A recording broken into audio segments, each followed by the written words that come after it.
So a very good morning to you in this brave new world of New Zealand. Now, I just want to mention off the bat, boy, it went off on the Twitter last night, and all the woke state-funded journalists like TVNZ and everything were doing glowing stories about the fact that a whole bunch of new words, Māori words, are officially included in the new English Oxford Dictionary edition, which is clearly part of the decolonisation process that He Puapua and the UN Declaration on the Rights of Indigenous People is all about.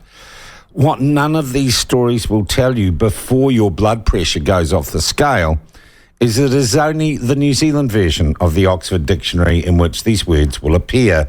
But of course, the social justice warriors, the woke journalists getting the government handouts, they don't want to mention that because this isn't a news story to them. It's part of the revolution that they're part of. It is part of the decolonisation of New Zealand. We will look at this issue in more detail in half an hour or so. But this morning we kick off at the conclusion of a week where, I don't know, I've been left scratching my head and wondering, to be honest, what the world or what this little corner of the world has come to. A week in which two radio hosts have been compelled to not say what they think. Talk radio hosts, you should say what they think and invite others to say what they think. They have been, silenced, told to say sorry for something that wasn't offensive and sent off basically to the gulag to be re-educated. And we have one of the newest, most troubled but largest state-funded educational institutes in the country, Te Pūkenga. I prefer to call it the Mega Polytechnic. Its head has come up basically with a list of banned words and how people should speak. And I look back to the creation of the phenomenon that is now Jordan Peterson and think it was compelled speech. That was the issue that launched his mega career. It is the Polytech, the newly merged Polytechs, their boss, their chief executives has said these are the words we use. And they're words that are, for instance, you can't say the Treaty of Waitangi, it is titariti now. The word merger isn't allowed. And, of course, it's all the gender non-binary, non-specific stuff as well. And all this would seem to me to suggest that, the battle to maintain our free speech is far from over. And, in fact, this week, perhaps, the side of right has lost a bit. And to discuss all of this together, we're joined by someone from the organisation that stands up for free speech in New Zealand and does, I think, a bloody good job of it, the Free Speech Union, and their head honcho, or is that a gendered term, Jonathan Ayling joins us now. Jonathan, welcome to the platform again. Nice to have you with us. Morning, Sean. Well, what a week for free speech, or what a bad week for free speech, some might say. Yeah, absolutely. I think your intro there is spot on, where across a number of issues we've seen the really concerning trends that we're very aware of, and the work that we do really come to the surface of a number of public discussions in our media and in our education where there are censors, there are bullies there. That's effectively what I think they are, Sean, trying to shut people down, stop people from expressing their perspectives, their beliefs. Some people agree with them, others don't, but that's okay. And at the beginning there, you were talking about Leah Panapa, and she made a claim that you said, well, it wasn't even offensive. I'm not sure that's the point. Obviously, some people were offended, and that's okay. They're allowed to be offended. I don't want to take that away from them. If they want to get offended by the fact that Leah Panapa claims that it's not pregnant people, it's pregnant women, they are perfectly entitled to be offended by that and to use their speech to stand up against it. But the fact is, she's allowed to offend people. She's allowed to have her beliefs. And just because others offended, they can't march into her office, shut her down. But they can. There is literally a commercialised outfit that across many corporates in New Zealand, it's called Rainbow Tick, has been given the power to do exactly that. That's right, and that is the really concerning part, Sean. Actually, that's where we've landed on this issue this week as well. We need to find more about the operations of organisations like that are the public censors today that, for some reason, have been invited into these organisations to vet certain words, to vet certain forms of speech, and to bully the staff that dare voice a different opinion. And so, this isn't a unique expression. We've seen in other parts of the world similar organisations that try and if I can put it this way, weasel their way in to control the language that is used, so that eventually we don't even conceive of these different ideas. And that sounds a little bit Orwellian, but that's really what's at stake. I think it is. It's not a little bit Orwellian, Jonathan. It's totally Orwellian, and I don't think your perception's off. The thing about Rainbow Tickers, they won't engage with us. They won't engage with anyone.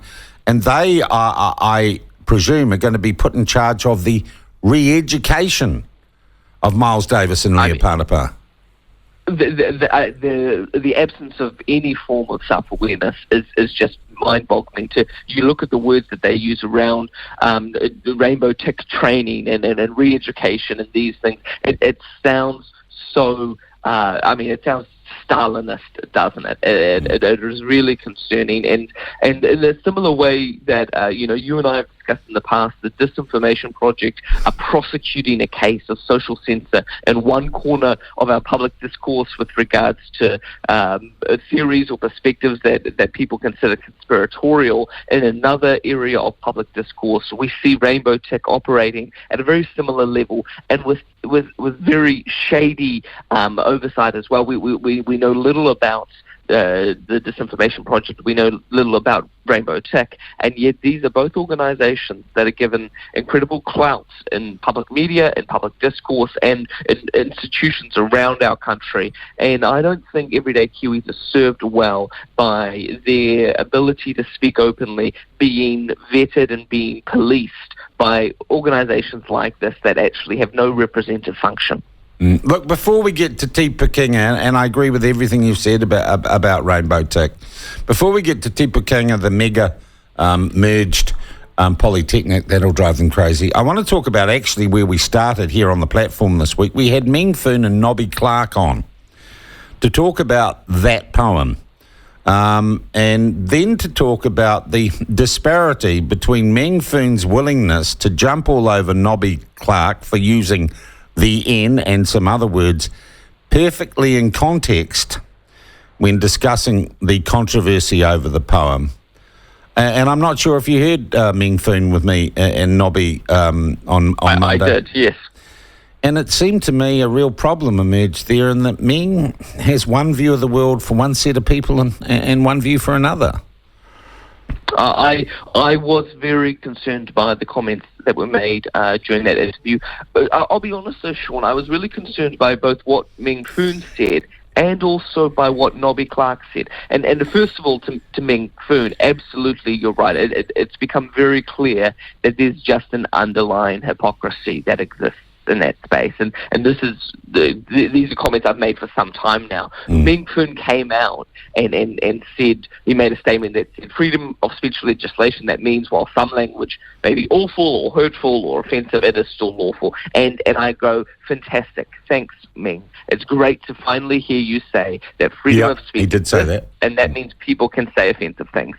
And this is exactly what you and your colleagues at the Human Rights Commission should have been saying for years now, as we have been having more and more conversations about what sort of speech is tolerable in a free society. And it is, we tolerate, and that's the thing, we don't endorse, we don't commend, but we do tolerate offensive speech. Yeah. And it's very problematic that he only comes to the statements when after quite some time of speech on one side have been suppressed, speech on the other side is now being suppressed. And so that's where we will lose any trust in institutions like this. And I want to separate ourselves from commentary on the right that says the Human Rights Commission is defunct and needs to be shut down and serves no purpose in New Zealand. I don't think that's true. I think an organisation like the Human Rights Commission has a very important remit, and at the moment it is not being met. It's failing. Its current staffing and direction is a failure. I think what you're saying, Jonathan, is let's not throw the baby out with the bathwater. That's absolutely right. Our civil liberties and the values of a democratic society are too important to throw out because individuals like Paul Hunt and Meng Foon have done a very... What didn't you like about what Nobby said? Exactly. I want to jump over to that side now and say Nobby Clark ended up talking himself into a position by the end of the interview that it would appear he stood against for a number of years, where he kept on saying, this is hate speech. And he made the comment, this is hate speech. We know where hate speech leads. It leads to Christchurch. This is why we need to stand up against it. This is why we need to make it illegal. And I thought, hang on a second, Nobby.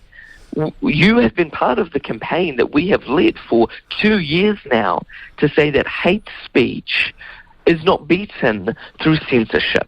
Yeah. It is not beaten through government legislation trying to shut it down. And that's the really concerning part, Sean. If I can... I get you. And look, these are nuanced conversations. Often I think it's easy to put them in black and white and literally start hating on each other and throwing rocks at each other. And I think it is a nuanced discussion that the country has to have. That's exactly right. And it needs to, if we are starting with an assumption of the guilt of the other side and that they would come at this conversation with no good intention, then we're actually going to be all the poorer for it. Now, I'm not saying good intentions are enough. That's certainly not true. But actually belittling the reason another person thinks the way that they do doesn't serve your cause at all. And over the past, it's been an interesting month for the Free Speech Union. We've taken up a few causes that haven't been popular, not least for with some commentary that has existed on the platform. And when Yvonne Van Dongen, for example, comments on our defence of drag queen storytime and it earns us the nomenclature of woke, I would say I'm not sure that's the point of what we're doing here. I think it distracts both sides from the issue. That's her freedom of speech, Jonathan. She's entitled to that. You've got to put your big boy pants on. No, that's right. And actually, it wasn't Yvonne Van Dongen that called us woke. It was you, Sean. Yeah, there you go. It is absolutely your free speech. You're more than welcome to it. I do laugh that in 1 week, on one side, I was called a raving fire and brimstone Baptist, and then on the other side, I was called woke. So, if you're peeving everyone off, you're probably doing your job. That's always what I thought of as a journalist. Well, let's move to the other one, the other huge issue this week. I was actually heartened when I read that the new chief executive of Te Pūkenga, which I'm now pointedly going to call, because he doesn't like it, the Mega Polytech, actually said, look, if you're an academic, don't get too involved in politics. You actually have, we don't want political firebrands educating our kids. We want educators educating our kids. And I personally felt that was quite a good thing to say. But then he comes out for the whole organisation and for all the teachers and academics, basically a style guide of how you speak, the approved words and the non-approved words. It was like, I don't know, he'd gone and done some rainbow tick re-education training, wasn't it? Well, that's probably what's happened in the background. But I would say, as you've identified there are two issues at play, and we were concerned by both of them. The first being his claim that academics are public servants.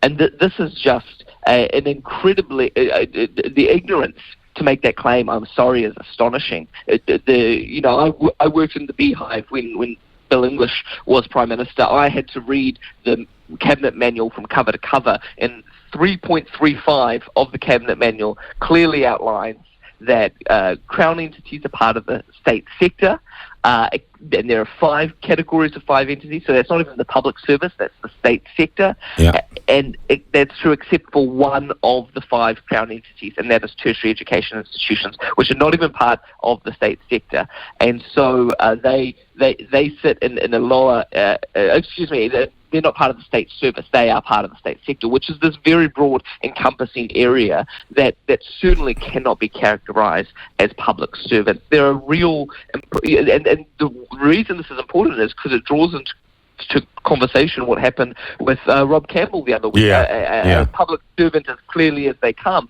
and there are responsibilities, there are duties of public servants in terms unless you're Steve Mahari. Unless you're Steve Mahari, and then you get a free pass. All right, let's now look at the style guide for speech that has been put out by Peter Winder at Te Pūkenga. Well, as is often the case with censorship, as you say, it makes you want to say the dirty words, doesn't it? So we're going to say all the dirty words we're not allowed to, like student and like husband and like the Treaty of Waitangi, and exactly, you'll notice in our media release yesterday, we say the mega merger of polytechnics, because you know what? This is becoming a little bit silly. If the stake wasn't so high, Peter Winder is, I think, getting a bit controlling in the space. And I want to say from the start that it is appropriate for organisations to have a style guide. But is it appropriate to have a style guide that is clearly politicised and ideological at one level when several days earlier you were just going on about not becoming politicised? And that's, again, the hypocrisy, I think, that comes in here. This week started off with Peter Winder talking about neutrality, but you say you were not too concerned by that, Sean. I agree. Our academics shouldn't be hyper ideologues trying to pass that on to the next generation. But once we put those requirements in place, who gets to decide what political speech then is ideological and what is just part of public discourse? This is why actually more speech is the better, because do you really think political neutrality in academia is going to be applied equally? Yeah. I would say it will silence one side more than the other. And you see that slightly later in the week. That is exactly the case. All of a sudden, the style guide and the form of words that are banned are only really undermining or limiting the expression of perspectives related to one way of thinking. Yeah. For example, it's very clear that there's only one form of interpretation of the Treaty of Waitangi that in any way is acceptable at Te Pūkenga, the mega polytechnic, if you didn't know what Te Pūkenga was. Yeah. And so that is why when you have to call students akonga, there's nothing wrong with that. And if a chief executive says we want to embrace this, that's fine. But what does that say of the environment of debate, of discourse? And then, the clincher I find is his comment that no one has had any problems with this. We haven't received any complaints about it. Everyone is standing in a circle singing Kumbaya, and they just love it. Everyone loves the Third Reich, says Hitler. I don't see anyone giving me a hard time. It again points to an incredible lack of self-awareness, and that's what concerns me, is these censors across a number of issues that seem unable to appreciate that they may be cutting themselves off at the knees here. As we limit debate, as we shut down really important conversations, it's not just one side that's going to lose or going to suffer through that. We all will lose through that, and that's why it's very important that free speech be a principled start that says what's good for the goose is good for the gander. That door has. You've got to stop gendering people like that, Jonathan. There's more than just geese and ganders. Get with the program. Look, I want to finish up with an interview, talking about an interview, someone I'm going to interview at 9:30 this morning. Her name is Kelly J. Keane. Fantastic. And I think she would describe herself as a women's advocate in Britain. She is controversial, and there was an attempt by various rainbow green youth groups, and I cannot keep up with all of them, and they just all block me on Twitter. They wrote to the Minister of Immigration, said she should be banned from coming to New Zealand. I don't think that has come to pass, but we're going to talk to her ahead of her visit here, live from Sydney today. What do you think of that attempt by that so-called community or self-described community to simply ban someone from coming here? And we're kind of back to Southern and Molyneux a bit, aren't we? That's right. And there's a real interesting comparison to make here in terms of the same party taking a very different stand. And the Free Speech Union got involved in the issue a little bit and when you said you were sitting down with Kelly J. Key Minshall, I find that exciting only because gender critical perspectives are one of the sacred cows of today's public censure. That there are a few particular issues that are especially unacceptable to comment, and the Leah Panapa saga proves that yet again. And so, again, the Free Speech Union doesn't take a stand on the content of her speech, but she is expressing ideas that are among those that are the most reviled by a portion of our society today. And that's why it's really important we have the space to hear those ideas and either to disagree with them and oppose them as harmful, or to let them have the light of day. So the Free Speech Union will be doing an interview with her, a filmed interview when she's in the country. But the Green Party have led the charge in opposing her. In 2004, the Green Party was obviously made of a very different kind of person, because David Irving, who was the famous Holocaust denier, went to come to New Zealand, and the Green Party stood up for him and said that to block him from coming into the country is an incredible blow against free speech. The immigration minister, in a very similar way to what the Green Party is now advocating with Kelly J. Keane, the immigration minister had the authority to unilaterally block his entry. And the Green Party stood on the grounds of free speech to oppose, and actually it was the human rights spokesperson for the Green Party, to oppose censoring the ability for his ideas to be heard. And you think, gosh, what has happened in less than 20 years in that party, where they are now among the communities in New Zealand that are most prone to censorship. And so we joined our voice with others in calling on the Minister of Immigration to allow Kelly J. King to come into the country in order for her ideas to be heard. And I trust everyday Kiwis enough to be able to tell sense from fantasy and let them choose whether they like what she's saying. And as much, and kind of in a similar vein to the Mega Polytech now, for me, always going to be the Mega Polytech. I didn't know Kelly J. Keane from a bar of soap before the Rainbow Greens kicked up Bobsy Dye, and now I'm into it like a robber's dog. That's exactly right. And, the Free Speech Union came out of the Free Speech Coalition, which in 2018 was founded to defend two far-right speakers who were denied access to venues in Auckland. Yeah. Well, we don't know what Kelly J is going to do with venues yet. I'm going to talk to her about that this morning, Jonathan. Look, finally, to wrap all this up, these are important debates, and I can tell from the texts I've already got this morning and the interaction we get on the platform that freedom of speech is a huge issue for many New Zealanders. Do you think it is properly covered in our mainstream media, or is it all pretty one-way woke traffic? No, I don't think really many Kiwis are aware of the public censure that is emerging. And I think a lot of people think opposition to free speech comes from the government. And so if there isn't a hate speech law going through Parliament, free speech is well and healthy. And that's unfortunately not the case. More often than not, in our society, opposition to free speech emerges within our culture, in our media, in our academic institutions, in our public discourse. And so if we're looking only for the government to be trying to shut conversations down, we're going to be missing the fact that we're not having some really important conversations. And so I think Kiwis are becoming more aware of that.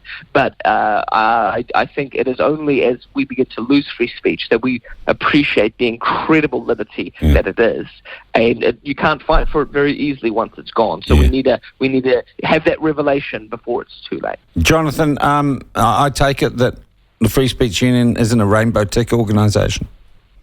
No, we haven't done our re-education yes, but I'm sure someone will tell us that we're bigots and that we need to be exposed to some form of propaganda for too long. So who knows? Maybe we'll have a different conversation at that point.